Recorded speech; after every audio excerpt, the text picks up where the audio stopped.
क्या आप जानते हैं क्यों किया श्री राम ने माता सीता का त्याग, और क्या संबंध है इस बात का सीता माता की निंदा करने वाले धोबी के पिछले जन्म से।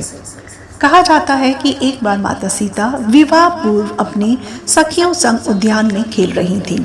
वहां उन्हें एक शुक पक्षी का जोड़ा दिखाई पड़ा। शुक यानी कि तोता। दोनों पक्षी आपस में बात कर रहे थे कि पृथ्वी पर श्री राम नामक एक अत्यंत सुंदर राजा होंगे और उनकी महारानी सीता के नाम से विख्यात होंगी।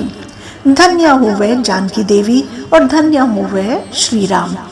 सीता को समझते हुए देर न लगी कि यह तो उन्हीं के जीवन की कथा सुना रहे हैं। उनके मन में विचार आया, क्यों ना मैं इस सुंदर जोड़े को पकड़कर अपने पास ले आऊं और उनसे तमाम बातें पूछूं।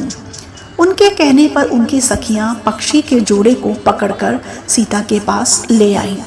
सीता के पूछने पर उन्होंने बताया कि वे वाल्मीकि ऋषि के आश्रम में रहते हैं और महर्षि ने रामायण नाम के ग्रंथ की रचना की है और उसे हमने भी सुना है।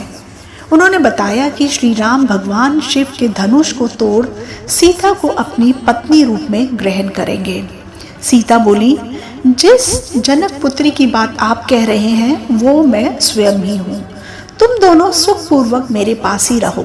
जब श्री राम यहाँ आकर मुझे स्वीकार करेंगे तब मैं तुम दोनों को छोड़ दूंगी।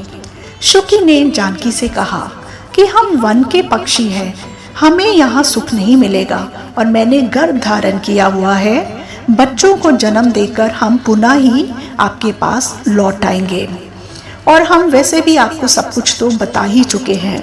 तोते ने भी सीता से यही प्रार्थना की। सीता शुक से बोली कि तुम जा सकते हो, लेकिन शुकी को मैं बड़े प्रेम सहित अपने पास ही रखूंगी। शुकी ने क्रोध और दुख से व्याकुल हो जानकी को श्राप दे दिया कि जिस प्रकार आप मुझे गर्भिणी की अवस्था में मेरे पति से अलग कर रही हैं, उसी प्रकार आपको भी गर्भिणी की अवस्था में श्री राम से अलग होना पड़ेगा। यह कहकर पति वियोग के कारण उसके प्राण निकल गए। पत्नी की मृत्यु पर शोक से आतुर होकर तोता बोला कि मैं मनुष्य से भरी श्री राम की नगरी में पुनः जन्म लूंगा और मेरे ही वाक्य से, मेरे ही कथन से आपको अपने पति के वियोग का भारी दुख उठाना पड़ेगा। मृत्यु पश्चात तोते का जन्म धोबी की योनि में हुआ और उस धोबी के कथन से सीता निंदित हुई और गर्भ की अवस्था में श्री राम ने माता का त्याग कर दिया और उन्हें वन में जाना पड़ा। जय श्री राम।